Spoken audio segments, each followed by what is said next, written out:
का बरं काय काय लोकशाही आहे. हं? मला काही कळत नाही. तर म्हणजे असं त्यांचं म्हणणं आहे की मंत्र्यांनी याच्यात जायचं नाही.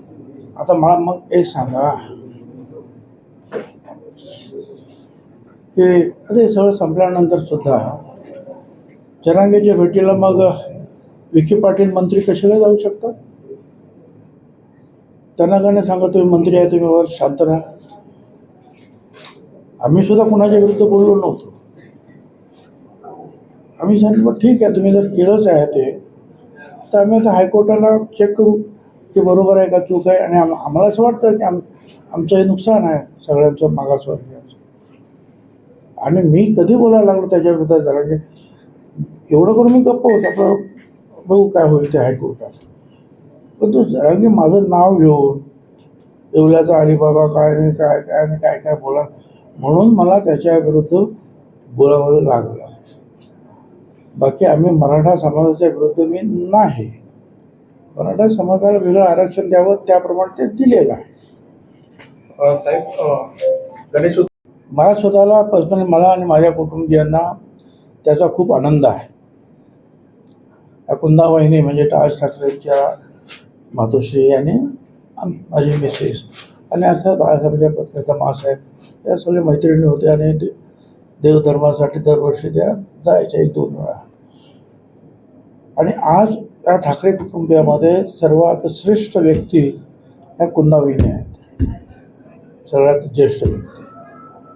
त्यामुळे ही सगळी मंडळी जर तिथे गेली आहेत तर मनापासून त्याचा आम्हा सगळ्यांना आनंद आहे.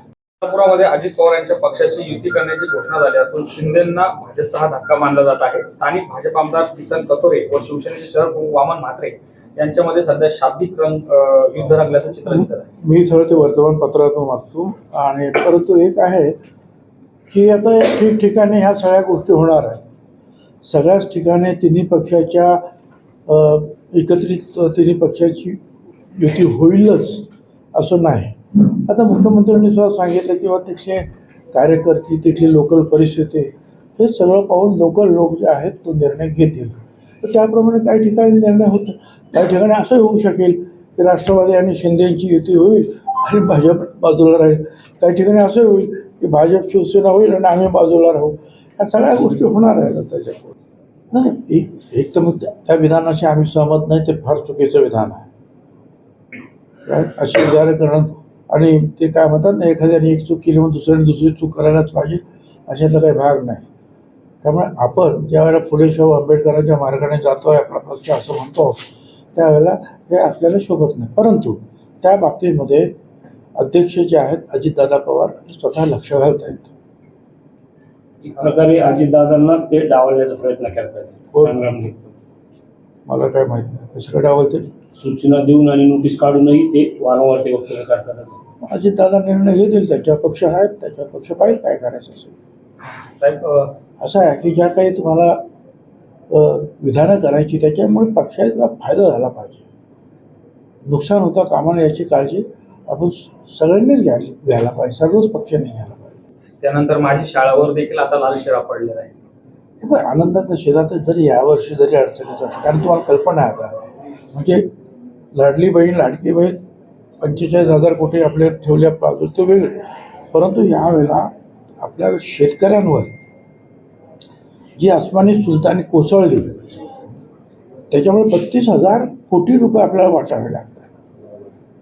आता हे सुद्धा पैसे जे आहेत लाडकी बहीण असेल किंवा शेतकऱ्यांनी जी मदत करतोय त्या माध्यमातून ह्या गोरगरिबांच्याच घरामध्ये आता हे बघा ना 45 आणि 30-32 म्हणजे किती झाले आता हे 70-73,000 कोटी झाले. पण एवढं सांगतो की पुढच्या वेळेला आपण त्यात नक्की विचार करू आनंदाचा शिधा वगैरे जे काय. साहेब सध्या